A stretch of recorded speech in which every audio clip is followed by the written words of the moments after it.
இந்த மாலை வேளையில் உங்கள் யாவரையும் பார்ப்பது எனக்கு மிகவும் சந்தோஷமான காரியம். இந்த 38வது ஆண்டை நாங்கள் இவ்விதமாக கர்த்தருக்குள்ளே கொண்டாடக்கூடியதாக கர்த்தர் எங்களுக்கு செய்திருக்கிற உபகாரத்துக்கு நாங்கள் எவ்வளவுதான் நன்றி சொன்னாலும் போதவே போதாது.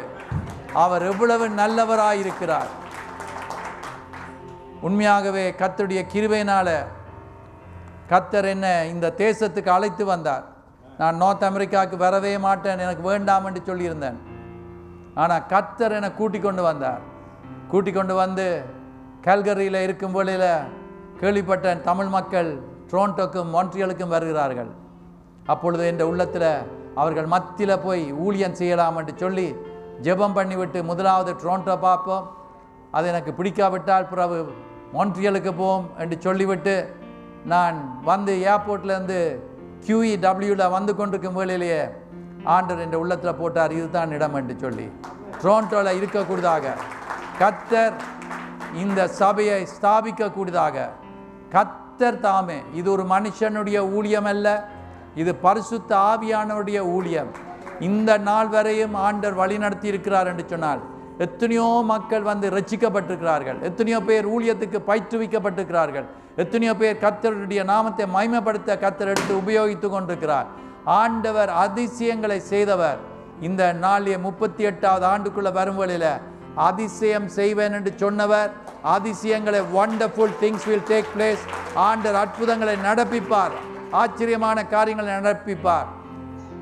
இந்த நாட்களில் இந்த இடத்தை வந்து அழகுபடுத்தவும் துப்புரப்படுத்தவும் பல ஆயத்தங்களை செய்யவும் கர்த்தர் எத்தனையோ பேருடைய இருதயங்களில் அங்கே கிரியை நடப்பித்து அவர்கள் செய்தவர்கள் ஒவ்வொருவரையும் கர்த்தர் ஆசீர்வதிப்பார். ஆண்டுக்கு சித்தமாக இருந்தால் ஞாயிற்றுக்கிழமை காலை ஆராதனையில் விசேஷித்த விதத்தில் அவர்களுக்காக நான் ஜெபம் பண்ணுவேன். எனக்கு it's a great joy to welcome our guest speaker.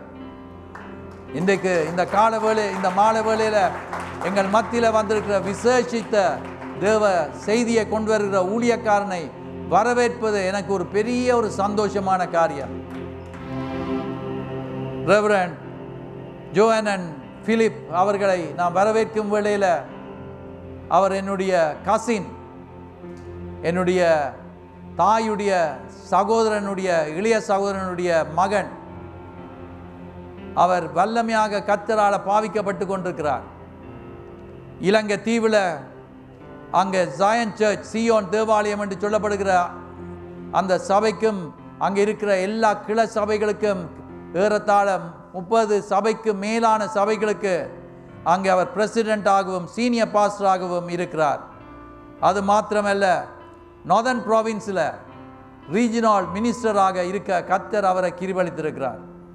அவரோடு கதைத்து பார்க்கும் வேளையில், அவரோடு நேரத்தை செலவழிக்கும் வேளையில் எல்லாருக்கும் கிடைக்காத சிலாக்கியம் எனக்கு ஆண்டவர் தந்திருக்கிறார். என்னோடு வந்து இருக்கிறார், என்னோட வீட்டில் இருக்கிறார். கதைக்கும் வேளையில் கர்த்தர் அவரை வல்லமையாக எடுத்து பாய்ப்பது எங்களுக்கு உண்மையாகவே ஒரு சகோதரன் என்று தெரியும். ஆனால் கர்த்தர் அவரை கொண்டு பெரிய காரியங்கள் செய்யும் வேளையில் உண்மையாகவே ஆச்சரியமான காரியங்களை கண்டு கொள்ளக்கூடியதாக கேட்கக்கூடியதாக கர்த்தர் பெரிய காரியங்களை செய்கிறவராக இருக்கிறார். அது மாத்திரமல்ல, fellowship of free churches of ஸ்ரீலங்காவில் போர்ட் ஆஃப் கவர்னராக இருக்கிறார். அன்றைக்கு நான் சொன்னேன், அவர் ஜானியன் என்று சொல்லி அவரை ஆக்கள் யார் என்று சொல்லி அறிந்து கொள்ள வேண்டும் என்று கேட்டுக்கொண்டார்கள். அங்கே ஓல்ட் பாய்ஸ் அசோசியேஷன் ஸ்ரீலங்காவில் இருக்கிறதுக்கு செக்ரட்டரியாக இருக்கிறார். அது மாத்திரமல்ல, Lanka bible college and seminary பெர்டேனியாவில் இருக்கிறது. அது மாத்திரமல்ல, சென்டர் ஃபார் கிராஜுவேட் ஸ்டடீஸ் கலாம்பில் இருக்கிறது. அதில் போர்ட் ஆஃப் கவர்னராக இருக்கிறார். ஆண்டவர் இவரை வல்லமையான ஒரு executive board member of free churches of Sri Lanka அதில் இருக்கக்கூடியதாக இப்படி பல டைட்டில்ஸ் இருக்குது. நான் எல்லாத்தையும் சொல்லாவிட்டாலும் கர்த்தருடைய அபிஷேகம் இவர் மேலே இருக்குது. கர்த்தர் அவர் எடுத்து உபயோகிக்கிறார். இன்றைக்கு எங்களுடைய சபைக்கு அவரை வரவேற்பது எனக்கு மிகவும் சந்தோஷமான காரியம். நீங்கள் ஒவ்வொருவரும் இந்த மாலை வேளையில் தேவனுடைய ஆசீர்வாதத்தை பெற்றுக்கொள்ள போகிறீர்கள். நானும் அவர் வார்த்தையை நேரடியாக கொடுக்கிறத இதுதான் முதல் தடவை கேட்க போகிறேன். அவரை சந்தித்திருக்கிறேன், அவர் தேவனுடைய வார்த்தையை கொடுக்கிறத நான் கேட்டுக்கிறேன் அங்கே ஆன்லைனில். ஆனால் நேரடியாக இன்றைக்கு தேவனுடைய வார்த்தையை கொடுக்கும் வேளையில் மிகவும் ஆசீர்வாதமாக இருக்கும். அவர் வந்து விட்டார் என்று சொன்னோன்னே பல மக்கள் அவரோடு தொடர்பு கொண்டிருக்கிறார்கள். சில சபைகள் கூப்பிடுகிறார்கள், ஆனால் அவர்களுக்கு இடத்துல எல்லா இடத்துக்கும் போவதற்கு நேரம் இல்லை. ஆனால் எங்களுக்காக 3-4 ஜீவ அப்பத்தை எங்களோடு பகிர்ந்து கொள்ளக்கூடியதாக, மன்னாவை பகிர்ந்து கொள்ளக்கூடியதாக கர்த்தர் கிருபை அளித்திருக்கிறார். ஆகவே எல்லாரும் எழுந்து நின்று ரெவரண்ட் ஜோன் அண்ட் பிலிப்பை நாங்கள் வரவேற்போம். God bless you as you come and minister this evening God's word. God bless you. Amen. எல்லாரும் கண்களை மூடி தலைகளை தாழ்த்தி ஆண்டவருடைய பிரசன்னத்திலே நாம் நிற்கின்றோம் என்பதை உணர்ந்தவர்களாக, ஒரு விசை எல்லாரும் கண்களை மூடினவர்களாக, இன்றைக்கு மாலை நேரத்தில் கர்த்தருடைய ஆவியானவர் நம் மத்தியிலே இருக்கிறார். அவருடைய வார்த்தை சொல்லுகிறது, 2-3 பேர் நாமத்தினாலே எங்கே கூறுகிறார்களோ அவர்கள் மத்தியிலே இருப்பேன் என்று. இந்த மாலை நேரத்தில் கர்த்தருடைய ஆவியானவர் நம் மத்தியிலே இருக்கிறார், நம் மத்தியிலே இருக்கிறார், நம் மத்தியிலே இருக்கிறார். இந்த அழகான ஆலயத்திலே, இந்த அழகான ஆலயத்திலே 38 வருடங்கள் கர்த்தருடைய கிருபையினாலே இந்த ஊழியத்தை கொண்டு நடத்தின ஆண்டவர், இன்றைக்கு ஆண்டவர் இந்த ஊழியத்தை கொண்டு இன்னும் அதிகமாய் செய்ய இருக்கிற காரியங்கள் அது பெரியவைகள், அது பெரியவைகள், அது கர்த்தருடைய சுத்த கிருபை. Thank you. அவருடைய சுத்த கிருபை, அவருடைய சுத்த கிருபை, அவருடைய சுத்த கிருபை. எல்லாரும் வாய்களை திறந்து சொல்லுங்க, உம்முடைய கிருபையப்பா, உம்முடைய கிருபையப்பா, உம்முடைய கிருபையப்பா, உம்முடைய கிருபையப்பா. விடாம விடாம விடாம ஆண்டவருடைய கிருபை என்று சொல்லுங்க, ஆண்டவருடைய கிருபை என்று சொல்லுங்க. ஓ ரபா பரா ஷெபரவே ரகதோரா பரா ஓ ரகதரா ஷெபரவே. Thank you இயேசுவே, நன்றி இயேசுவே, நன்றி. உங்க கிருபைதான் என்னை தாங்குகின்றது, உங்க கிருபைதான் என்னை நடத்துகின்றது. சொல்லுங்க, உங்க கிருபைதான் என்னை தாங்குகின்றது, உங்க கிருபைதான் என்னை நடத்துகின்றது. கிருபையே, கிருபையே. சொல்லுங்க, மாறாது மாறாது நல்ல கிருபையே, கிருபையே, கிருபையே. மாறாது நல்ல கிருபையே. உடைக்கப்பட்ட நேரத்தில் எல்லாம் என்னை உருவாக்கின கிருபையே. சொல்லுங்க, உடைக்கப்பட்ட நேரத்தில், உடைக்கப்பட்ட பல வேளைகளிலே, பலவிதமான சூழ்நிலைகளுக்குள்ளாக, பலவிதமான நெருக்கங்களுக்குள்ளாக நாம கடந்து செல்கிறோம். ஓ கிருபையே, கிருபையே. சொல்லுங்க, அந்த கிருபையே, கிருபையே. மாறாத மாறாத நல்ல கிருபையே. சொல்லுங்க, கிருபையே, கிருபையே, கிருபையே. மாறாத நல்ல கிருபையே. சொல்லுங்க, ஒன்றுமில்லா நேரத்தில், ஒன்றுமில்லா ஊழியம் ஆரம்பிக்கிற பொழுதெல்லாம், ஒன்றுமே இல்லாத சூழ்நிலையில் ஆரம்பிக்கப்பட்டது கிருபையே. சொல்லுங்க, ஒன்றுமில்லா நேரத்தில், ஒன்றுமில்லா ஆண்டவர் உதவி செய்து இன்றைக்கு 38 வருஷங்களை காண்பதற்கு அவருடைய கிருபை. கரங்களை உயர்த்தி சொல்லுங்க, கிருபையே, கிருபையே. திறந்து சொல்லுங்க, கிருபையே, அவருடைய கிருபை. மாறாத நல்ல கிருபையே. சொல்லுங்க, கிருபையே, கிருபையே, கிருபையே. மாறாத நல்ல கிருபை. சொல்லுமா ஒரு விஷயம், இயேசுவே, இயேசுவே, இயேசுவே. மாறாத நல்ல இயேசுவே, மாறாத நல்ல இயேசுவே. இயேசுவே, இயேசுவே, இயேசுவே. மாறாத நல்ல இயேசுவே. அப்படியே கரங்களை உயர்த்தி ஆண்டவர் இன்றைக்கு என்னோடு பேசும் என்று சொல்லுமா. ஆண்டவர் இன்றைக்கு என்னோடு பேசும். ஆண்டவரே, எனக்கு நீ வைத்திருக்கிற மன்னாவினாலே என்னை திருப்தியாக்கு, என்னை திருப்தியாக்கு.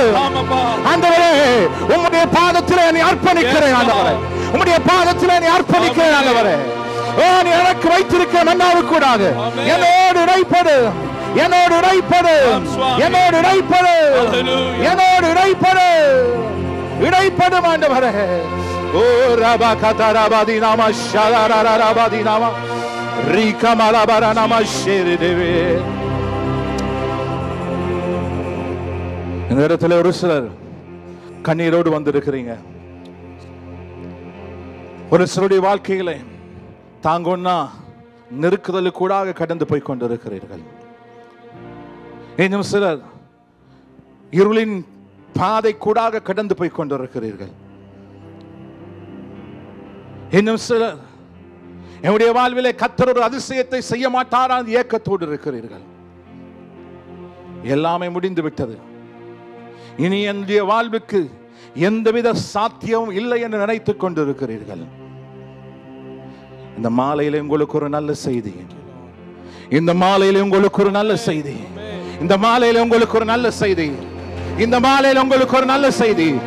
சாத்தியம் இல்லாதவற்றை, சாத்தியம் இல்லாதவற்றை, சாத்தியம் இல்லாதவற்றை, சாத்தியம் இல்லாதவற்றை, சாத்தியம் இல்லாதவற்றை சாத்தியமாக மாற்ற பண்ண, சாத்தியமாக மாற்ற பண்ண, முடியாதவற்றை முடியமாய் மாற்ற பண்ண, இல்லாதவைகளை இருக்கிற போல் அழைக்க பண்ண என் ஜீவனுள்ள தேவன், என் ஜீவனுள்ள தேவன் தன்னுடைய வீட்டிலே, தன்னுடைய வீட்டிலே இந்த மாலையை அவர் இருக்கிறார், இருக்கிறார்.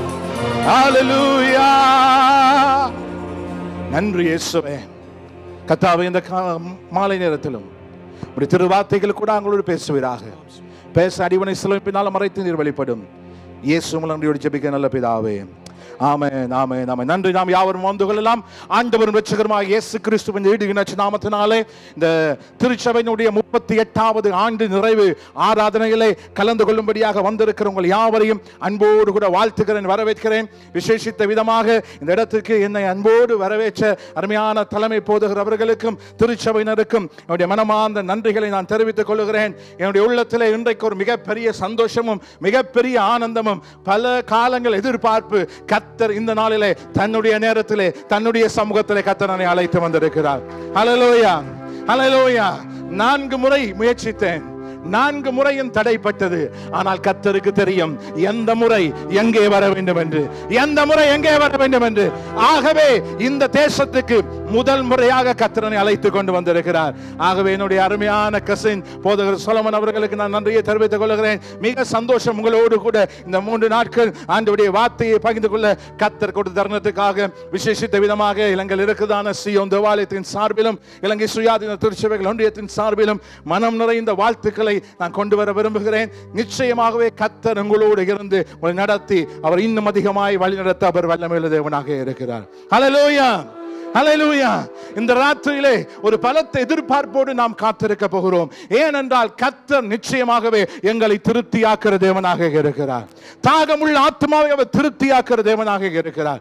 ஆகவே இந்த நாளிலே நாம் எதிர்பார்ப்போடு ஆண்டவருடைய வார்த்தைக்கு நேராய் கடந்து செல்ல போகிறோம். நான் வார்த்தை ஆரம்பிக்க முன்பதாக ஒரு அழகான பாடல்களுக்கு கூட கடந்து சென்றோம். அந்த பாடல் வரிகள் இன்றைக்கு என்னுடைய செய்தியை பிரதிபலிப்பதாக இருக்கிறது. நாம் திருப்பிக் கொள்ளலாம். ரோமர் புஸ்தகம் 4வது அதிகாரம் 17வது வசனத்துக்கு. ரோமர் புஸ்தகம் 4வது அதிகாரம் 17வது வசனம். அந்த வார்த்தை இவ்விதமாய் சொல்லுகிறது: அநேக ஜாதிகளுக்கு உன்னை தகப்பனாக ஏற்படுத்தினேன் என்று எழுதியிருக்கிறபடி அவன் தான் விசுவாசித்தவருமாய் மரித்தோரை உயிர்ப்பித்து இல்லாதவைகளை இருக்கிறவைகள் போல் அழைக்கிறோமா இருக்கிற தேவனுக்கு முன்பாக நாம் எல்லாருக்கும் தகப்பனானான். ஹல்லேலூயா. அந்த வார்த்தை மிக தெளிவாய் சொல்லுகிறது, இல்லாதவைகளை இருக்கிறவைகளை போல அழைக்கிற கர்த்தர். ஹல்லேலூயா, ஹல்லேலூயா. நான் நம்புகிறேன் இன்றைக்கு என்னுடைய வார்த்தை தெரியாத லீட் பண்றவர்களுக்கு, ஆனா இந்த நாளிலே கர்த்தருடைய ஆவியானவர் உங்களோடு பேசும்படியாக அவர் பலத்த காரியத்தை எதிர்பார்த்திருக்கிறார். அவர் நினைத்திருக்கிறார் என்பதை மாத்திரம் என்னால் சொல்ல முடியும். ஏனென்றால் இல்லாதவைகளை இருக்குமா போல் அழைக்கிறவர் கர்த்தர் மாத்திரமே. ஹல்லேலூயா. அருமையான பாஸ்டர் அவர்கள் 38-40 வருடங்களுக்கு முன்பதாக இந்த தேசத்துக்கு வந்தார். 38 வருடங்களுக்கு முன்பதாக இந்த திருச்சபை ஆரம்பிக்கத்தக்கதாக கர்த்தர் கிருபை கொடுத்தார். ஒரு தமிழ் சமூகத்துக்கு, தமிழ் சமுதாயத்துக்கு, ஒரு அந்நிய தேசத்திலே கர்த்தர் ஒரு தகப்பனாய் வைத்திருக்கிறார். ஹல்லேலூயா. அந்த ஆண்டவருக்கு ஒரு விஷயம் நன்றி செலுத்துவோமா? கர்த்தர் உங்களுக்கு கொடுத்த தகப்பனுக்காய் கர்த்தருக்கு நன்றி செலுத்த வேண்டும். இன்றைக்கு தகப்பன்மார்கள் இல்லை, தகப்பன்மார் குறைவு. ஆனால் நீங்கள் பாக்கியம் பெற்றவர்கள், நீங்கள் பேறு பெற்றவர்கள். இப்படிப்பட்ட ஒரு தேவ மனுஷனை கர்த்தர் உங்களுக்கு தகப்பனாய் கொடுத்திருக்கிறார். தகப்பனாய் கர்த்தர் கொடுத்திருக்கிறார். ஆகவேதான் ரோமர் சொல்லுகிறது, அவர் எல்லாருக்கும் தகப்பனானார், அவர் எல்லாருக்கும் தகப்பனானார். இந்த தகப்பனை வச்சு, இந்த ஊழியத்தை வச்சு, இந்த டொரண்டோ பகுதியில் இன்றைக்கு அநேக திருச்சபைகள், தமிழ் சபைகள் எல்லாம் எழும்பி இருக்குது. ஆனா எல்லாவற்றுக்கும் அடிப்படை காரணம் கர்த்தர். அடுத்தது கர்த்தர் உங்களுக்கு கொடுத்த தகப்பன். ஆண்டவருக்கு நன்றி செலுத்துங்க. கையை தட்டி, கையை தட்டி அப்பாவுக்கு நன்றி, நன்றி, நன்றி, நன்றி, நன்றி. என கருமையானவர்களே, ஆண்டவர் இல்லாதவைகளை இருக்கிறமாய் அழைக்கிறவர். அப்படி என்று சொன்னா என்ன அர்த்தம் என்றால், சாத்தியம் இல்லாதவற்றை சாத்தியமாக்குகிறவர். எங்களுடைய வாழ்விலே பல காரியங்கள், பல விடயங்கள் இது நடைபெறவே மாட்டாது என்று நாம் நினைத்திருக்கிறோம். இது நிகழ வாய்ப்பே இல்லை என்று நாம் எண்ணி இருக்கிறோம். இந்த முற்றுப்புள்ளி தீர முடியாது என்று யோசித்துக் கொண்டிருக்கிறோம். ஆனால் சூழ்நிலைகள் எப்படி இருந்தாலும் அது நமக்கு பரவாயில்லை. என் ஆண்டவர் என்ன தெரியுமா சொல்லுகிறார்? அவர் இல்லாதவைகளை இருக்குமா போல் அழைக்கிறவர், சாத்தியமற்றதை சாத்தியமாக மாற்றுகிறவர். நானும் நீங்களும் ஆராதிக்கிற தேவன் அவர் சாதாரணமானவர் அல்ல, அவர் சாதாரணமானவர் அல்ல, அவர் சாதாரணமானவர் அல்ல. கருமையான தேவனுடைய பிள்ளைகளே, இந்த ராத்திரி வேளையிலே கர்த்தர் உங்களை உற்சாகப்படுத்த விரும்புகிறார், தைரியப்படுத்த விரும்புகிறார். நிச்சயமாக உங்களுடைய வாழ்வில நீங்க என்னென்னலாம் நடக்காது யோசிக்கிறீங்களோ அதெல்லாம் நடத்தி முடிக்க பண்ண அவர் வல்லவர், வல்லவர், வல்லவர், வல்லவர், வல்லவர், வல்லவர், வல்லவர். 38 வருடங்களை திரும்பி பார்க்கிற பொழுது அவருடைய நடத்துவது அற்புதமாகவும் ஆச்சரியமாயும் இருந்திருக்கிறது. ஆகவேதான் எபினேசராக இருக்கிறார். இதுவரைக்கும் நடத்தினவர் இனியும் நடத்தவர் போதுமான தேவனாக இருக்கிறார். இனியும் நடத்தவர் போதுமான தேவனாக இருக்கிறார். இந்த ராத்திரியில மிக வேகமாக ஆண்டவருடைய வார்த்தையிலிருந்து சில விடயங்களை நான் பகிர்ந்து கொள்ள விரும்புகிறேன். வேதத்திலே சாத்தியம் இல்லாத விடயங்களை எப்படி கர்த்தர் சாத்தியமாக்கி இருக்கிறார் என்பதை குறித்து சில காரியங்களை உங்களுக்கு முன்பதாக மிக வேகமாய் நான் பேச விரும்புகிறேன். தயவாக என்னோடு சேர்ந்து திருப்பிக் கொள்ளுங்கள். 2 ராஜாக்களின் புத்தகம் 4வது அதிகாரம். 2 ராஜாக்களின் புத்தகம் 4வது அதிகாரத்துக்கு 42 வசனங்கள் அங்கே இருக்கிறது. மிக அழகான 42 வசனங்கள். இந்த 42 வசனங்கள் கூடவும் இந்த ராத்திரி வேளையில் நாம் கடந்து செல்ல போறோம். ஹல்லேலூயா. எத்தனை பேர் வார்த்தையை கேட்க ஆயத்தமா இருக்கிறீங்க? எத்தனை பேர் வார்த்தையை கேட்க ஆயத்தமா இருக்கிறீங்க? சத்தமா சொல்லுங்க பார்க்கலாம், சத்தமா சொல்லுங்க பார்க்கலாம். 42 வசனத்துக்கு ஒரு வசனத்துக்கு 5 நிமிஷம் படி எடுத்தாலும் இன்றைக்கு இரவு முழுக்க பிரசங்கம் பண்ண போறேன். ஹல்லேலூயா. அல்லேலூயா. காணல. பயப்படாதீங்க, மிக வேகமாக நான் முடிக்க விரும்புகிறேன். சரி, இந்த 42 வசனங்களையும் பார்க்கிற பொழுது இந்த ஒரே அதிகாரத்திலே எலிசா என்கின்ற தேவ மனுஷனுக்கு கூடாக ஆண்டவர் வெளிப்பட்டு அநேக விதமான அற்புதங்களை செய்தார். இந்த இடத்துல மிக முக்கியமாக 5 அற்புதங்களை கர்த்தர் செய்ததை நான் வேகமாக காட்டி கொடுக்க விரும்புகிறேன். அன்றைக்கு அங்கு அப்பொழுது தன்னுடைய பிள்ளைகளுக்கு சாத்தியமற்றதை சாத்தியமாகவும் இல்லாதவைகளை இருக்குமா போலும் அழைக்க ஆண்டவருக்கு முடியும் என்றால், இன்றைக்கு இப்பொழுது இங்கே நமக்கும் அவர் சாத்தியமற்றதை சாத்தியமாக்க முடியும். He is able. அவரால் முடியும். என் தேவனால் ஆகாதது ஒன்றும் இல்லை, என் தேவனால் ஆகாதது ஒன்றும் இல்லை, என் தேவனால் ஆகாதது ஒன்றும் இல்லை. ஆகவே இந்த முதல் வசனத்திலிருந்து பார்ப்போமாக இருந்தால், யாராவது எனக்கு வாசித்து உதவி செய்தால் மிக உதவியாக இருக்கும். யாராவது வாசித்து எனக்கு உதவி செய்ய முடியுமா? 2 ராஜாக்கள் 4வது அதிகாரம்.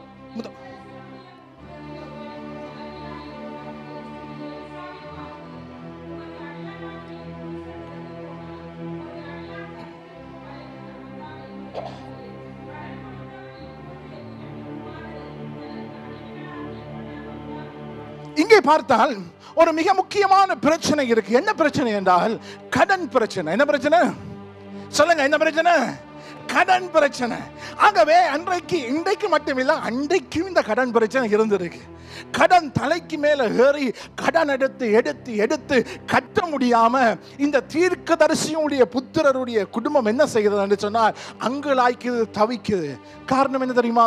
கடனை கட்ட வேண்டிய, உழைக்க வேண்டிய தீர்க்கதரிசி தகப்பன், ஆண்மகன், வீட்டு தலைவன் செத்து போய்விட்டார்.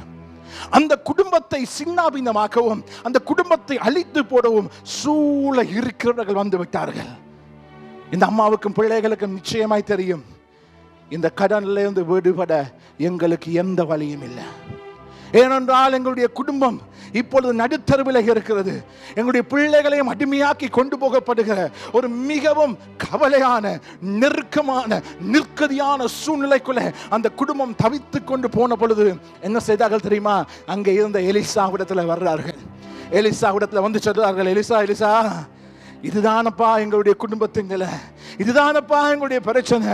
நாங்க வெளியில தலை காட்ட முடியல, வெளியில நடமாட முடியல, என்னுடைய பிள்ளைகளை அடிமையாகி கொண்டு போக போகிறார்களே, ஐயோ என்னுடைய வாழ்வு, என்னுடைய குடும்பம் இனி வாழ்வதற்கு சாத்தியமே இல்லை, இனி நாம் நிமிர்வதற்கு சாத்தியமே இல்லை.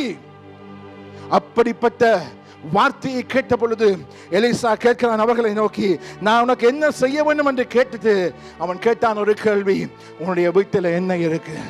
உன்னுடைய வீட்டில் என்ன இருக்கு? என்ன சொன்னால் தெரியுமா? என் வீட்டில் ஒரு குடம் எண்ணெய் இருக்கு. ஒரு குடம் எண்ணெயை வச்சு என்னதான் செய்வது? டிவி இருந்தா டிவியை வித்து கடனை தீர்த்திருக்கலாம், ஃப்ரிட்ஜ் இருந்தா ஃப்ரிட்ஜை வித்து, கார் இருந்தா காரை வித்து, சொத்து இருந்தா சொத்தை வித்து, நகநட்டு இருந்தா நகநட்டை வித்து.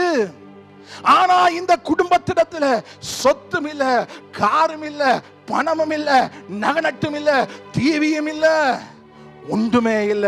இருப்பது என்ன தெரியுமா? ஒரு குடம் எண்ணெய். அவளுக்கு நன்றாய் தெரியும், இந்த ஒரு குடம் எண்ணெயினால எதுவுமே செய்ய முடியாது. ஆனாலும் எலிசாவிடத்தை சொல்லுறான், ஒரு குடம் எண்ணெய். எலிசா சொல்றான், சரி நீ போய் பாத்திரங்கள் எல்லாம் வாங்கி என்ன செய், அந்த குடத்தில் இருந்து எல்லா எண்ணெயும் ஊத்து. வீட்டை போகிறான், போய் எல்லா இடமும் பாத்திரங்கள் எல்லாம் வாங்கி எண்ணெயை ஊத்துகிறார்கள். குடம் குடமாய், பாத்திரம் பாத்திரமாக எண்ணெய் நிரம்புகிறது. வீடு வீடாக எண்ணெய் எண்ணெய் எண்ணெய் எண்ணெய் நிரம்பி நிரம்பி நிரம்பி நிரம்பி ஒரு கட்டத்தில் அந்த அம்மா கேட்டாங்க, இன்னும் கொஞ்சம் பாத்திரம் கொண்டு வாங்க, வேறு பாத்திரம் இருக்கான்னு கேட்ட பொழுது அந்த பிள்ளை என்ன சொன்னான்? பாத்திரம் இல்ல. ஏனென்றா, ஏன் தெரியுமா? பட்டணத்தில் இருக்கிற அத்தனை பேருடைய வீட்டு பாத்திரமும் இந்த வீட்டுக்கு தான் இருக்கு. அவ்வளவு நிரம்பி விட்டது.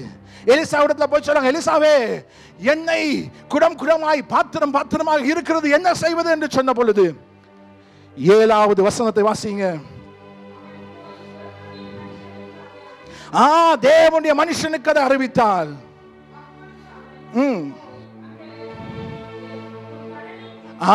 அப்ப ஆண்டவருடைய மனுஷன் மிக தெளிவா சொல்லுகிறான், இப்ப குடம் குடமாக, பாத்திரம் பாத்திரமாக இருக்கிற எண்ணெய் எல்லாம் கொண்டு போய் வச்சு உங்களுடைய கடனை தீர்த்துக்கொள். ஹல்லேலூயா, ஹல்லேலூயா, ஹல்லேலூயா.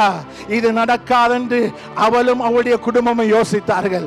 நான் வெளியில தலை காட்ட முடியாது என்று யோசித்தார்கள். எனக்கு இனி வாழ்வு இல்லை, என் பிள்ளைகளுக்கு இனி சாவு, அவர்கள் அடிமைகளாய் வாழ வேண்டும், இதுதான் எங்கள் குடும்பத்தின் நிலை என்று நினைத்து அந்த அடிமைத்தனத்தையும் அந்த கடனையும் எதிர்பார்த்து வாழ்ந்து கொண்டிருந்தவர்களுக்கு கர்த்தர் விடுவை கொடுத்தார். கர்த்தர் விடுவை கொடுத்தார். கர்த்தர் விடுவை கொடுத்தார். ஒருவேளை இந்த இடத்துல உட்கார்ந்து கொண்டிருக்கிறீங்களா, உங்களுடைய வாழ்விலும் கடன் பிரச்சனை நிமித்தமாக, அல்லாவிட்டால் வேறு ஏதோ பிரச்சனை நிமித்தமாக தலை காட்ட முடியல, நிமிர முடியல, உங்களுடைய வாழ்விலே வெளியே வர முடியல, வளர முடியல, உங்களுடைய வாழ்வு செழிக்க முடியல என்று மிகவும் அழுத்தங்களுக்கூடாக போய் கொண்டிருக்கிறீர்களா, நெருக்கங்களுக்கூடாக போய் கொண்டிருக்கிறீங்களா? நாம் வெளியே வருவது இனி முடியாது, இனி சாத்தியம் இல்லை என்று நீ யோசித்துக் கொண்டு இருக்கலாம். ஆனாலும் இந்த ராத்திரியிலே கர்த்தருடைய ஆவியானவர் சொல்லுகிறார், அன்றைக்கு கடனை தீர்ப்பதற்கு வழியை உண்டாக்கின அதே ஆண்டவர் உங்களுடைய வாழ்வுக்கு வழியை உண்டாக்க அவர் வல்லவர். கடன் ஒரு தற்காலிகமான பிரச்சனை தான். அந்த தற்காலிகமான பிரச்சனையிலிருந்து கர்த்தர் தீர்த்தார். அது மட்டுமில்ல, அந்த வார்த்தை அதோடு முடியல. வாசிங்க தொடர்ந்து. மீந்ததை கொண்டு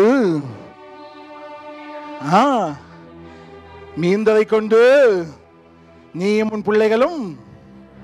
அவள் கேட்டது என்ன தெரியுமா? இப்ப ரைட் நவ் நான் போகிற இந்த பிரச்சனைக்கு தீர்வு. அவள் கேட்டது என்ன? இப்ப நான் போகிற பாடுகளுக்கான தீர்வு. ஆனால் கர்த்தர் என்ன தெரியுமா செய்தார்? அவளுடைய தற்காலிக பாடை நீக்கிறது மாத்திரமல்ல, வாழ்நாள் பூராக நிம்மதியாக இருந்து சாப்பிடுவதற்கு வாழ்நாள்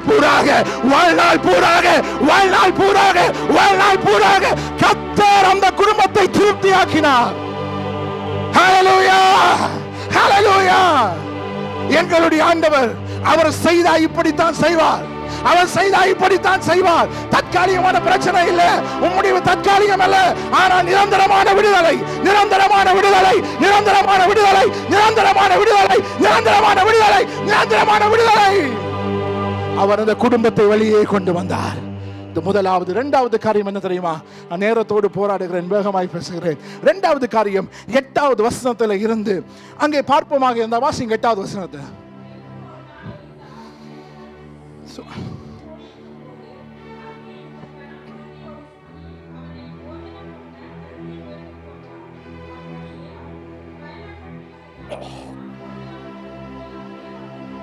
இங்கே பார்த்தால் எலிசா சூனேம் என்கிற பட்டணத்துக்கு ஊருக்கு போகிறார். அங்கே போகிற பொழுது ஒரு விதவை, கணம் பொருந்திய ஸ்திரீ, விதவை எல்லாம் மன்னிக்க, கணம் பொருந்திய ஸ்திரீ என்ன செய்கிறாள் என்று சொன்னால், அவரை தன் வீட்டுக்கு வா என்று சொல்லி கூப்பிட்டு என்ன செய்கிறாள் தெரியுமா? எங்களை மாதிரி ஒரு ஆள் போலான்னு இருக்குது. ஏனண்டா சாப்பாடு கொடுத்து என்ன அவரை போஷித்து பராமரிக்கிறார். எங்களுக்கு ஊழியக்காரரை கனப்படுத்த ரொம்ப விருப்பம். நான் வந்த நாள்ல இருந்து ஒவ்வொருவரும் கேட்குறாங்க, வாங்க பாச, வாங்க பாக, வாங்க பாச, வாங்க பாச. என்னால முடியல. எங்களுக்கு அது விருப்பம். பாஸ்டர் மாற கனப்படுத்தணும், பாஸ்டர் வந்தா சாப்பாடு கொடுக்கணும், பாஸ்டர் வந்தா டீ கொடுக்கணும், பாஸ்டர் வந்தா அது செய்யணும், இது செய்யணும். நல்லது. எங்களை மாதிரி ஒரு கனம் பொருந்திய ஒரு ஹிஸ்டரி, ஒரு கனம் பொருந்திய ஒரு குடும்பம் தேவ மனுஷனை கனப்படுத்தும்படியாக என்ன செய்கிறாள் தெரியுமா? அவருக்கு என்ன செய்கிறாள்? சாப்பாடு கொடுத்து எல்லாம் செய்து கொண்டிருக்கிறார். செய்து கொண்டிருக்கிற பொழுது என்ன நடந்துச்சுன்னா, அடுத்த வசனங்களை வாட்சி பார்த்தா அவர் புருஷனிடத்துல பேசுகிறார். இங்க பாருங்க, இவர் நெடுக வந்து போகிறார். நெடுக வந்து போகிறதுனால 10வது வசனத்தை வாசிங்க.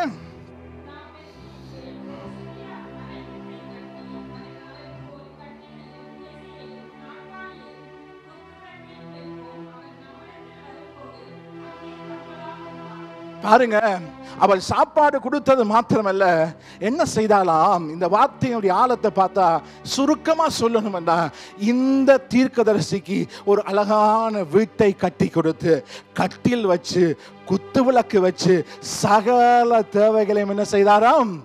சந்தித்தார். ஆமென். சாப்பாடு கொடுக்க நாங்க ரெடி, பாஸ்டருக்கு வீடு கட்ட ரெடியா? பாஸ்டருக்கு சாப்பாடு கொடுப்போம், பாஸ்டருக்கு டீ கொடுக்கலாம், பாஸ்டருக்கு வீடு கட்டுவோமா? ஆனா அந்த ஸ்திரீ, அந்த குடும்பம் பாஸ்டருக்கு என்ன செய்தால் தெரியுமா? வீடு கட்டினாள். வீடு கட்டினார். சரி, இவ்விதமாக வீடு கட்டின பொழுது என்ன நடந்துச்சுன்னா, இதை பார்த்து அந்த தேவ மனுஷனுக்கு மிகவும் என்ன விரும்பி அவள் மீது மனதுருகி என்ன செய்கிறார் என்றால், வேலைக்காரனை நோக்கி கேட்கிறார், இந்த ஸ்திரீக்கு ஏதாவது நான் செய்ய வேண்டும், அவளுக்கு என்ன பிரச்சனை இருக்கு, என்ன குறை இருக்கு என்றெல்லாம் கேட்கிறார். கேட்கிற பொழுது 13வது வசனத்தை வாசிங்க. 13-14.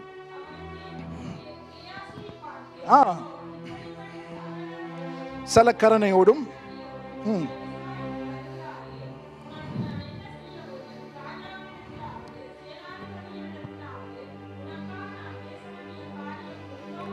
இதை பார்த்து சந்தோஷப்பட்டு, இதை பார்த்து பிரமிச்சு தீர்க்கதரிசி கேட்கிறார், ஸ்திரியே, உனக்கு ராஜாத்துல ஏதாவது பேசணுமா, சேனாதிபதியத்தில் ஏதாவது பேசணுமா, பெரிய பெரிய ஆட்களுடைய தொடர்புகள் எல்லாம் இருக்கு, என்ன செய்யணும், என்ன செய்யணும்?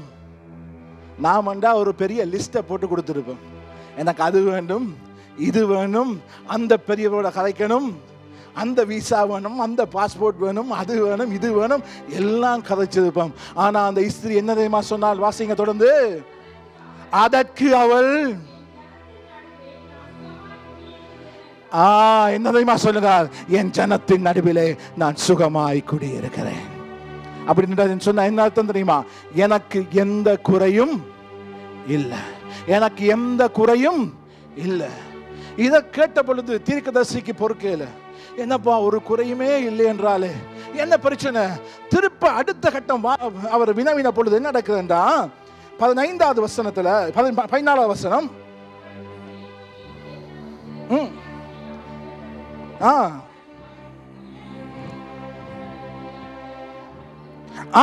இப்ப பாருங்க, பிள்ளை இல்லை, பிள்ளை இல்லாததோ மிகப்பெரிய குறை. இந்த பெரிய குறைய வச்சு கொண்டு என்ன தெரியுமா சொன்னால், என்ன சொன்னால், சுகம்தான், எனக்கு குறையே இல்லை. இவ்வளவு பெரிய குறை, பிள்ளை இல்லாத நிலைமை எங்களோட தேசத்துல, எங்களுடைய நாட்டில், எங்களுடைய இன மக்கள் மத்தியில் இந்த பிள்ளை இல்லைன்னா கல்யாணம் கட்டி 1 வருஷம் 2 வருஷம் அவங்கள போட்டு படுத்துற பாடு இருக்கும். பிள்ளை இல்லைன்னா அது பெரிய குறை, அவமானம், பிரச்சனை. இவ்வளவு பெரிய அவமானம், இவ்வளவு பெரிய குறை, இவ்வளவு பெரிய வேதனையை சுமந்து கொண்டு அவள் என்ன தெரியுமா சொன்னாள்? என் ஜனத்தின் நடுவிலே நான் சுகமாய் குடியிருக்கிறேன். ஏன் தெரியுமா சொன்னால்? ஏன் தெரியுமா சொன்னால்? அவளுக்கு தெரியும், என்னதான் செய்தாலும் எனக்கு பிள்ளை வரப்போவது இல்லை. என்னது? பிள்ளை வரப்போவதில்லை. ஏனென்றால் அந்த வசனம் சொல்லுகிறது, என் புருஷனும் வயது சென்றவனாக இருக்கிறான். அப்ப அவள் இந்த குறை என்கிற கேட்டகரிக்குள்ள போடல. ஏனென்றா இது குறை இல்லை, ஏனென்றா இது நிறைவேறவே மாட்டாது. என்னது? நிறைவேறவே. அதை இதை போய் குறை என்று சொல்ல முடியாது. சின்ன ஒரு உதாரணம் சொல்ல, என்ன வச்சு சொல்றேன் பாருங்க. நான் இலங்கை தேசத்தில் பல இடங்களுக்கு பிரயாணம் பண்ண வேண்டி இருக்கும். நான் பிரயாணம் பண்ணணும்டா எனக்கு என்ன வேணும் சொல்லுங்க பார்க்கலாம், டக்குன்னு சொல்லுங்க. வாகனம் வேணும், ஒரு வாகனம் வேணும், ரைட்? ஒரு காரோ வாகனமோ ஏதோ ஒன்று வேணும். அந்த காரோ வாகனமோ இல்லை, அதனால் அது எனக்கு என்ன முடியும்? குறையா முடியும், அது வேற பிரச்சனை. ஆனா இந்த வாகனத்தில் போகணும்னா சும்மா சொல்லுவோம், யாழ்ப்பாணத்திலிருந்து கொழும்புக்கு போறோம்னா எங்களுக்கு தெரியும் ஏறத்தாழ 9 மணித்தியாலம் வேணும். அப்ப போகிற நாள் வர ஒரு நாள் எவ்வளவோ மினக்கெடு இருக்கும். ஆகவே இந்த ஊழியங்கள் எல்லாவற்றையும் இலகுவாக செய்வதாக இருந்தா மிக வேகமா பயணிக்கணும். எனக்கு என்ன வேணும்? என்ன வேணும்? ஃப்ளைட் ஒன்று வேணும், இல்லாட்டி ஒரு ஹெலிகாப்டர் வேணும். அப்ப எனக்கு ஹெலிகாப்டரோ ஃப்ளைட்டோ இல்லாத குறைய நான் முழங்கால் படித்து, ஆண்டவரே எனக்கு ஒரு ஃப்ளைட் தாரும், எனக்கு ஒரு ஹெலிகாப்டர் தாரும் என்று கேட்ட ஆண்டவர் தருவாரா தரமாட்டாரா? தருவாரா தரமாட்டாரா? தரவே மாட்டார். தரவே மாட்டார். எனக்கு தெரியும். ஏன்? இலங்கை தேசத்துல ஓட சட்டம், இலங்கை தேசத்துல தனியார் ஓடுறதுக்கு சட்டம் இல்ல. அப்ப என்ன செய்வார்? தரவே மாட்டார். அப்ப வாகனம் இல்லை என்று அது எனக்கு குறை. ஆனா பிளைட்டோ எனக்கு ஹெலிகாப்டரோ இல்லை என்று அது நான் குறை என்று சொல்ல முடியுமா? குறை என்று சொல்ல முடியுமா? இல்ல, அது குறையே இல்லை. இதே போலதான் இந்த இஸ்ரேலுடைய வாழ்வில் அவளுக்கு பிள்ளை இல்லை என்பது ஒரு குறை என்ற கேட்டகரிக்குள்ளேயே போடல. இதெல்லாம் குறை இல்லை, இது என்ன நடந்தாலும் நிறைவேறாது. என் புருஷனும் வயது சென்றவன், எனக்கும் வயசு போச்சு, இது நடக்காது, சாத்தியமில்லை, இது குறை இல்லை. அதுதான் அவளுடைய எண்ணம். ஆனால் அந்த சூழலுக்கு மத்தியில் தேவனுடைய மனுஷன் என்ன சொல்லுகிறார்? நான் அடுத்த முறை வருகிற பொழுது, அழகாய் சொல்ல வசந்த வாசிங்க.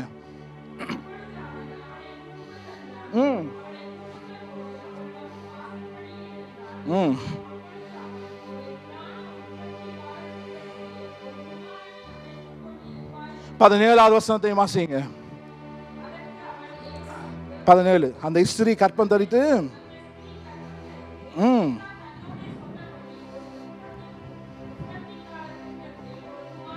ஹல்லேலூயா, ஹல்லேலூயா.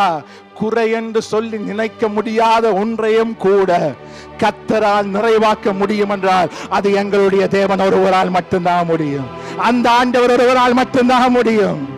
இன்றைக்கும் நீங்க இதெல்லாம் குறை இல்லை, இதெல்லாம் குறை இல்லை, இதெல்லாம் சாத்தியம் இல்லை, பிள்ளை இல்லை, இனி பிறக்க வாய்ப்பே இல்லைன்னு யோசிச்சு கொண்டிருக்கலாம். உங்களுடைய வாழ்வில் இந்த ராத்திரியில கர்த்தருடைய ஆவியானவர் சொல்லுகிறார், சாத்தியமற்றதை சாத்தியமாக்குற ஆண்டவர், அசாத்தியமானதை நம்மத்தை நடப்பிக்க வல்லமை உள்ளவர். அவரால் ஆகாதது ஒன்றுமில்லை. இரண்டாவது காரியம். மூன்றாவது காரியம் என்னவென்று சொன்னால், அடுத்த 17வது வசனத்திலிருந்து 38வது வசனம் வரைக்கும் பார்க்கிற 18லிருந்து 38 வரைக்கும் பார்த்தால், இந்த பிள்ளை வளர்ந்துச்சு. இந்த பிள்ளை வளர்ந்து அந்த பிள்ளை பெரியவனாகி இருக்கிற பொழுது ஒரு நாள் ஒரு கட்டத்தில் என்ன நடந்துச்சுன்னா, தகப்பனோடு கூட வயலில் வேலை செய்ய போய்விட்டான். வயலில் வேலை செய்கிற பொழுது சொல்லுகிறான், அப்பா தலை நோகுது. ஆகவே அப்பா சொல்லுகிறார் வேலைக்காரர்கிட்ட, இவனை கொண்டு போய் அம்மாவுடைய வீட்டில் விடு. அம்மாட்ட வருகிறான், மடியில படுத்திருக்கிறான். அம்மா தடவி கொண்டிருக்கிற பொழுது திடீரென என்ன நடக்கு தெரியுமா? பிள்ளை செத்து போய்விட்டது. மரணம் ஒரு முற்றுப்புள்ளி. அதாவது மரணம் ஒரு முற்றுப்புள்ளி. அவளுடைய வாழ்விலே ஒரு பலத்த முற்றுப்புள்ளி வைக்கப்பட்டது. மரித்து விட்டான். இனி ஒன்றுமே ஆகாது, இனி வாய்ப்பே இல்லை. அப்படிப்பட்ட சூழலுக்குள்ளே போனார். பிள்ளை செத்த பொழுது என்ன செய்தார்? பிள்ளையை தூக்கி கொண்டு போய் எலிசா தீர்க்கதரிசியுடைய வீட்டு கதவை திறந்து எலிசா தீர்க்கதரிசியுடைய கட்டில்ல அந்த பிணத்தை பிரேதத்தை வளர்த்தி வைத்து விட்டு வேலைக்காரரை கூட்டிக் கொண்டு என்ன செய்கிறாள் தெரியுமா? அவள் தூர போகிறாள். யாரை சந்திக்க? எலிசாவை சந்திக்க. அப்ப சில கட்டளைகளை கொடுக்கிறாள்.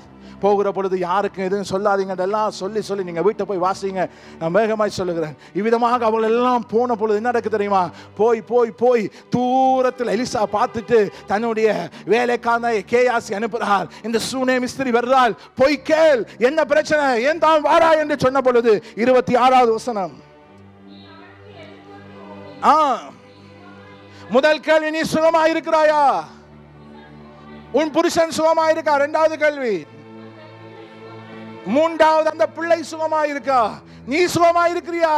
உன் புருஷன் சுகமா இருக்கா? அந்த பிள்ளை சுகமா இருக்கா? கேட்ட பொழுது என்ன தெரியுமா பதில் சொன்னால்? வாசிங்க என்ன சொல்றாள்? வீட்டில பிரேதத்தை வச்சிட்டு வந்து, வீட்டில செத்த பிணத்தை வச்சிட்டு வந்து, வீட்டில முற்றுப்புள்ளியோடு வந்து நின்று அவள் என்ன தெரியுமா சொல்லுகிறாள்? சுகம்தான். எங்கட வீட்டில ஒரு மரண வீடு நடந்தா யாராவது வந்து சுகமா இருக்கிறீங்கன்னு கேட்டா என்ன நடக்கும்? ஏன் நடக்கும்? யோசிச்சு பாருங்க. வீட்டில் ஒரு பிரேதத்தை வச்சு மரண வீடு நடக்குது. அந்த இடத்த வந்து சுகமா இருக்கிறீங்களா யாராவது விசாரிச்சா என்ன நடக்கும்? ஓண்டு அழுது பெரிய பிரளயத்தையுமே உண்டாக்கி இருப்போம். ஆனா பிரேதத்தை வச்சிட்டு வந்து, நீ சுகமா, இந்த புருஷன் சுகமா, அந்த பிள்ளை சுகமான்னு கேட்ட பொழுது அவள் என்ன சொன்னார்? எல்லாம் சுகம்தான். போகிறாங்க எல்லாரும். போன பொழுது போய் எலிசாவுடைய காலை கட்டி பிடிச்சு எலிசாவுடைய பாதத்தில் விழுந்து கொண்டிருக்கிற பொழுது அவன் கேட்கிறான், என்ன நடந்துச்சு?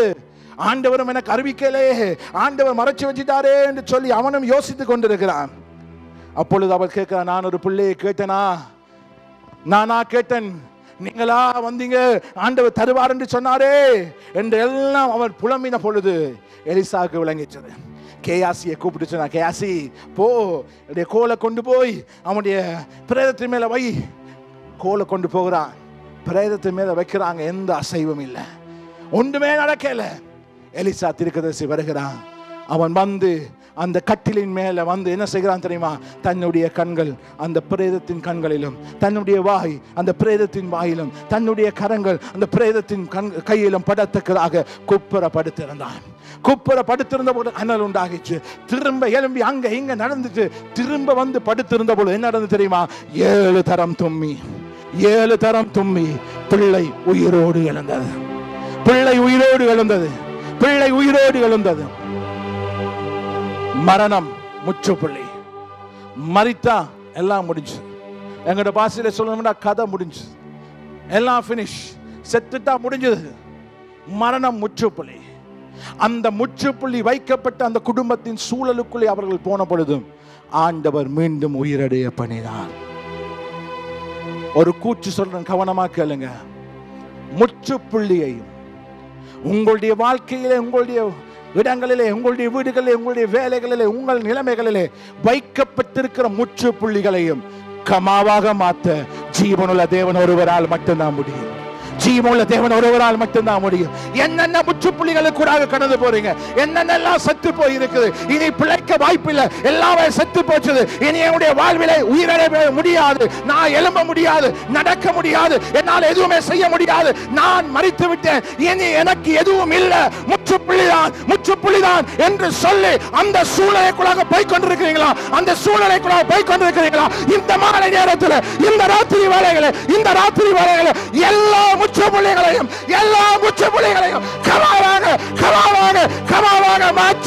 கமாவாக மாற்ற என் தேவன் ஒருவரால் முடியும். ஏனென்றால் இல்லாதவைகளை இருக்குமா போல் அழைக்கிறவர் அவர். அது மூன்றாவது காரியம். நான்காவது காரியம், இந்த நான்காவது விடயத்தை பார்க்கிற பொழுது 39வது வசனத்திலிருந்து பார்த்தால் 38 இருந்து வாசிங்க. 38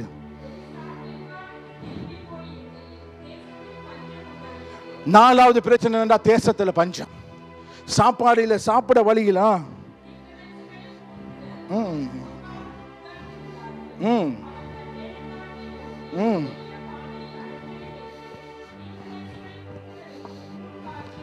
பெரிய பஞ்சம், பட்டினி, சாப்பாடு இல்ல. தீர்க்கதரிசியும் அவனோடு கூட ஒரு தீர்க்கதரிசி கூட்டம் இருக்குது. எல்லாம் பஞ்சத்தில் அடிபட்டு கஷ்டப்பட்டு இருக்கிற பொழுது திடீரென்று தீர்க்கதரிசி சொல்ல என்ன தெரியுமா? பானையை வச்சு பானையில கூழ காய்ச்சு, பானையை வைக்கிறாங்க, கூழ் காய்ச்சுறாங்க. என்ன நடக்குது? ஒவ்வொருத்தரா போய் ஒவ்வொரு காரியங்களை கொண்டு வந்து போடுறாங்க. என்ன போடுறாங்க? என்ன போடுறாங்க? கற்பனை செய்யுங்க. என்ன போடுறாங்க? முருங்கையில போடுறாங்க. விலை கூடின சாமான். முதலாவது என்னது? முருங்கையில போடுறாங்க. வேற என்ன?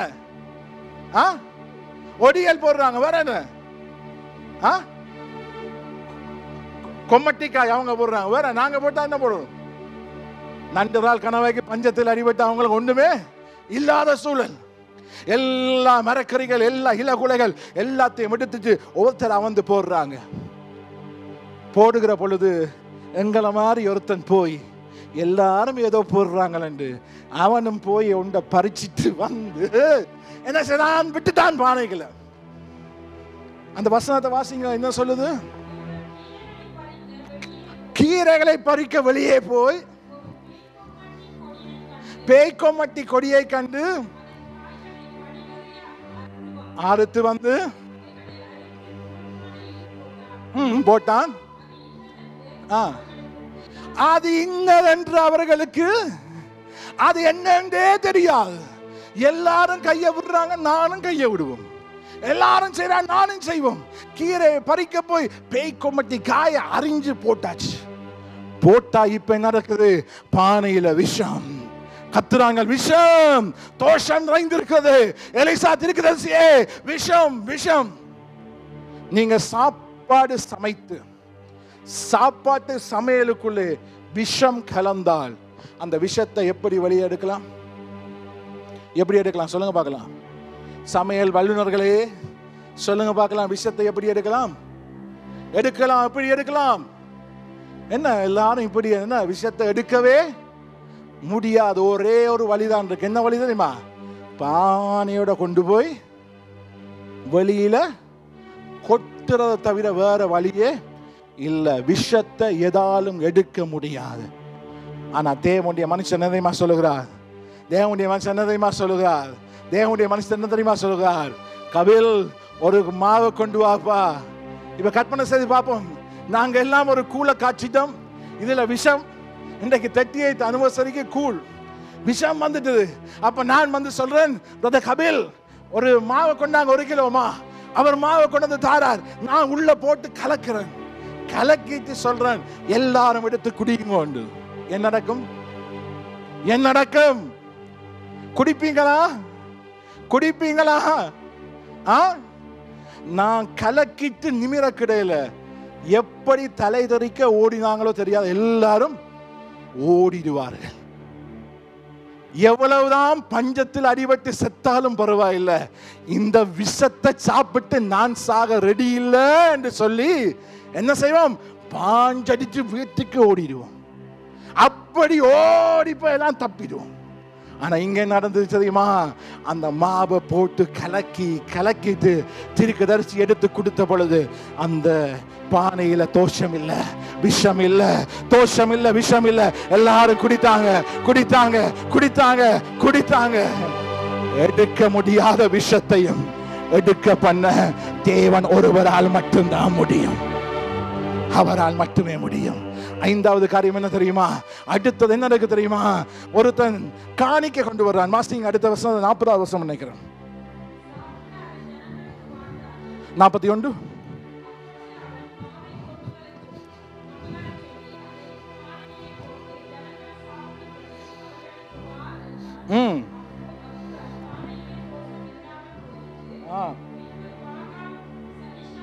ஐந்தாவது காரியம், பின்பு பாகால் சலிஷாவில் இருந்து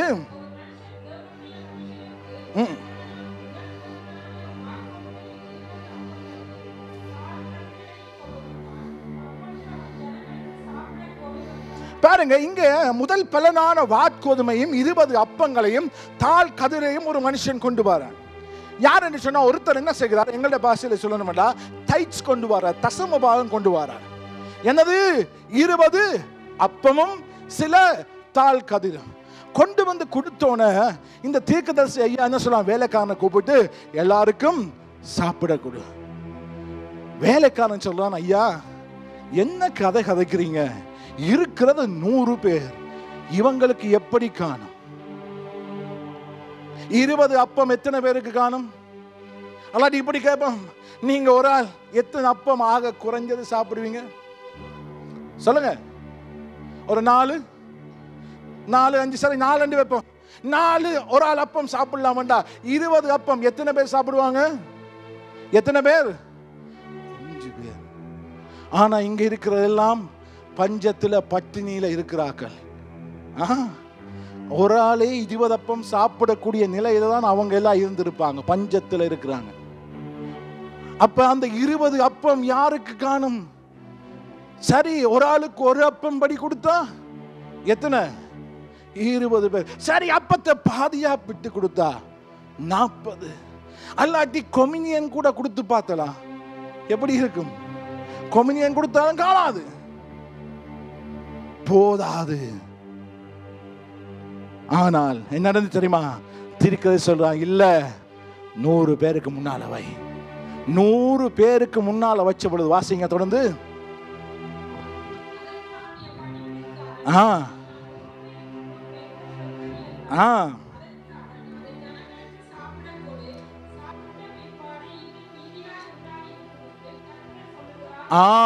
சாப்பிட்ட பிறகு என்ன உண்டாயிருக்கும்?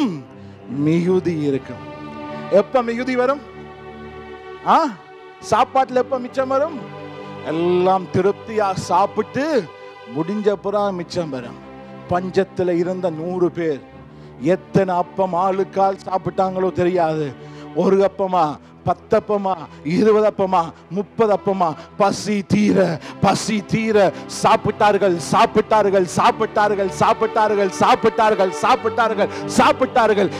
சாப்பிட்டு முடிஞ்சு திருப்தியான பிற்பாடு என்ன தெரியுமா? மீதியும் எடுக்கத்தக்கதாக, மிகுதியும் எடுக்கத்தக்கதாக என் ஆண்டவர், அற்புதங்களின் ஆண்டவர் அவர், அதிசயங்களின் ஆண்டவர் அவர். இந்த ராத்திரி வேளையில அன்றைக்கு எலிசா தீர்க்கதரிசி கூடாக ஆண்டவர் தன்னுடைய வார்த்தையை உறுதிப்படுத்தி தன்னுடைய மக்கள், தன்னுடைய பிள்ளைகளுடைய வாழ்விலே அவர்கள் ஒவ்வொரு விதமான பாடுகள், பிரச்சனைகள், நெருக்கங்கள், சூழ்நிலைக்குள்ளாக போன பொழுது கர்த்தருடைய ஆவியானவர் அந்த இடத்திலே அசைவாடி, அந்த இடத்திலே வெளிப்பட்டு எல்லா இல்லாதவைகளையும் சாத்தியமற்றவைகளையும் சாத்தியமாக்கி அற்புதத்தின் ஆண்டவர் என்பதை நிரூபித்து தன்னுடைய பிள்ளைகளை திருப்தியாக்கி, தன்னுடைய பிள்ளைகளை போஷித்து, தன்னுடைய பிள்ளைகளின் குறைகளை தீர்த்து, தன்னுடைய பிள்ளைகளை ஆசீர்வதிக்கவே ஆசீர்வதித்து, உயர்த்தவே உயர்த்தி, மேன்மைப்படுத்தி தன்னுடைய பிள்ளைகளை அவர் வாழாக்காமல் தலையாக்கிறவர், அவர் கீழாக்காமல் மேலாக்கிறவர் என்பதை நிரூபித்த அதே ஆண்டவர் இயேசு கிறிஸ்து இன்றைக்கு நம்ம மத்தியிலே கிறிஸ்டியன் ஃபேமிலி வர்ஷிப் சென்டரிலே கர்த்தருடைய ஆவியானவர் உலாவிக் கொண்டிருக்கிறார்.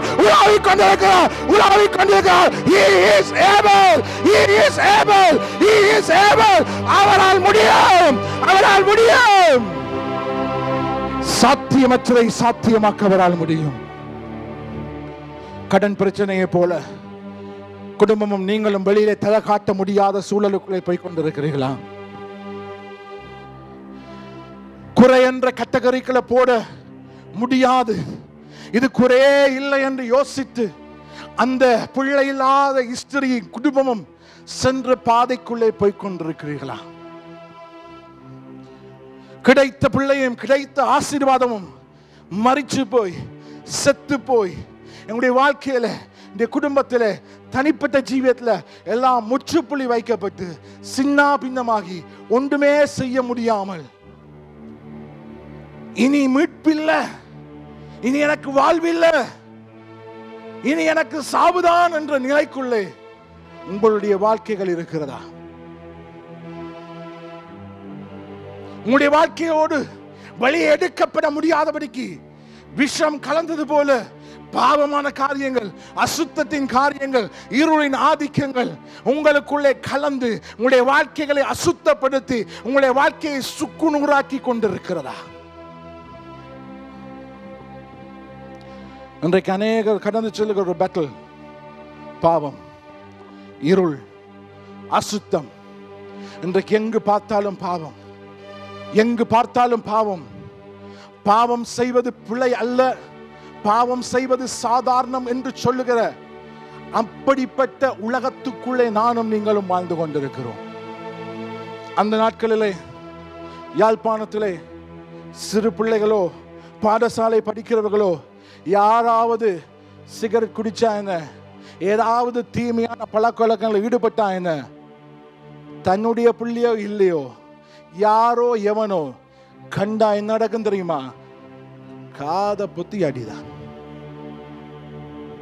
ஆகவே பிள்ளைகள் என்ன செய்வார்கள் தெரியுமா?